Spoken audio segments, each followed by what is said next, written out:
My whole approach as an artist is intuition. I look at painting as a very primal and unconscious act. It becomes just a physical interaction with the work itself. The current body of work is happening in this new studio space. So there's been this newness of me working in here and creating work for the show. When I come to the studio to paint, I work in total silence for 8 hours at a time and just focus every moment into the act of painting and the quiet of the space, which is an extension of the meditation that I generally do before I paint.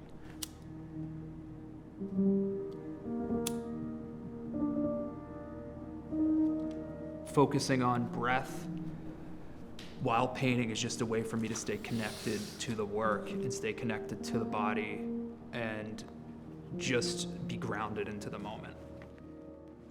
I'll step out of the meditation process and I look at colors in the studio that I have available,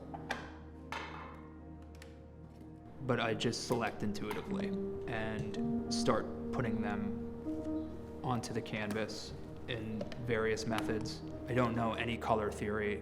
I've actively left myself naive to it.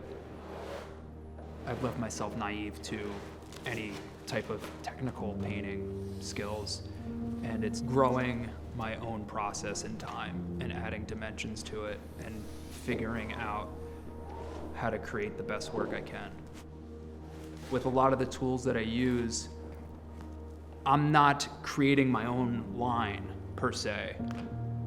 There's this gap of space that's happening between me and the work at times. So if I'm creating a line with paint, I can create it, but it's not in the same way where you would use a paintbrush or a piece of charcoal or whatever to draw it like that. For me, it's more of manipulating paint in space in order for it to land a very particular way onto the canvas to create that texture. The show title, The Raw and the Cooked, the book, The Raw and the Cooked, is about how these mythic structures began as these verbal stories that evolve over time and these loose ideas that are cooked into these mythic structures that are universally known. So with the process, it's taking the raw material and forming it into something that is socially relatable. I like large scale because it's anti-digital. It's like, how does painting stay alive? And painting stays alive by being what other mediums can't be. Like, it can be big, it can be dimensional. There's this affirmation of humanity to it. I think we are moving towards the point of creativity being outsourced to artificial means. So the painting itself becomes this act of defiance against the digital. Let it be big, let it be obstructive, let humanity show that it can still create.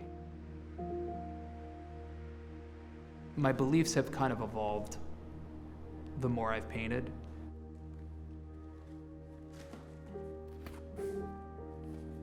When you are painting and you're working intuitively and you're creating things that I didn't know I could create, and there's a certain magic that happens with the process, that you start